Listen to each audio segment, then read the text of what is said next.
Hi friends, ఈరోజు భగవద్గీత 3వ అధ్యాయం 11వ శ్లోకంలో శ్రీకృష్ణ పరమాత్మ మనకు ఒక గొప్ప సత్యాన్ని బోధిస్తున్నారు.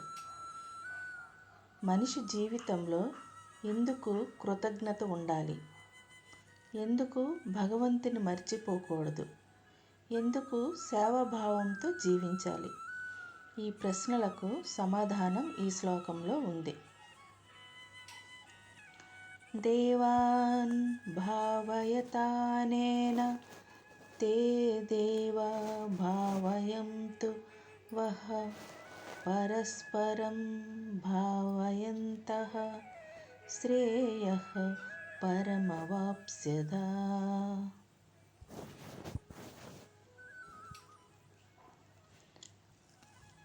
శ్లోక భావం చెప్పుకుందాం. శ్రీకృష్ణుడు అర్జునుడితో ఇలా చెబుతున్నారు: దేవతలను సంతోషపరచండి, అప్పుడు దేవతలు కూడా మిమ్మల్ని అనుగ్రహిస్తారు. ఈ విధంగా పరస్పరం సహకరించుకుంటూ జీవిస్తే మీరు పరమ శ్రేయస్సును పొందుతారు. ఇక్కడ దేవతలు అంటే కేవలం స్వర్గంలో ఉన్న దేవతలు మాత్రమే కాదు, మన జీవితానికి ఉపయోగపడే ప్రకృతి శక్తులు కూడా. సూర్యుడు, వర్షం, గాలి, భూమి, నీరు ఇవి లేకపోతే మన జీవితం ఒక్కరోజు కూడా సాగదు. జీవితంలో మనం ఏం చేస్తాం? ఉదయం లేచిన వెంటనే మనం ఏం చేస్తాము? నీరు తాగుతాం. ఆ నీరు ఎక్కడి నుండి వచ్చింది? ప్రకృతి నుండి. అన్నం తింటాం. ఆ అన్నం ఎవరు పండించారు? రైతు. రైతుకు వర్షం ఎవరు ఇచ్చారు? ప్రకృతి.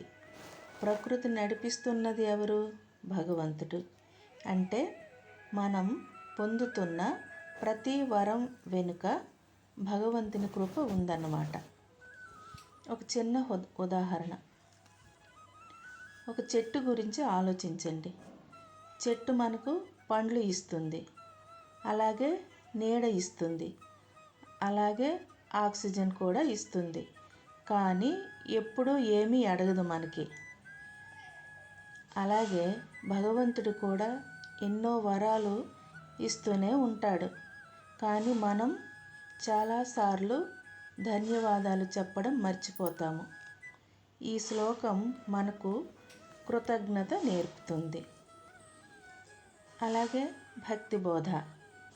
ఒక భక్తుడు ఎప్పుడు ఇలా ఆలోచిస్తాడు: నేను సంపాదించినది నా శక్తితో కాదు, శ్రీకృష్ణుని కృప వల్లే అని. ఈ భావం వచ్చినప్పుడు అహంకారం మనలో తగ్గుతుంది, మనలో వినయం పెరుగుతుంది, అలాగే మనలో భక్తి కూడా పెరుగుతుంది, మనసుకు శాంతి వస్తుంది.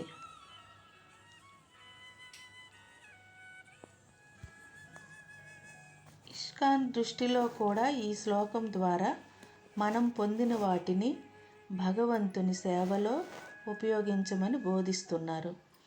మన సమయం, మన ప్రతిభ, మన ధనం, మన శక్తి వీటిలో కొంత భాగమైన శ్రీకృష్ణుని సేవకు అంకితం చేస్తే జీవితం పవిత్రమవుతుంది.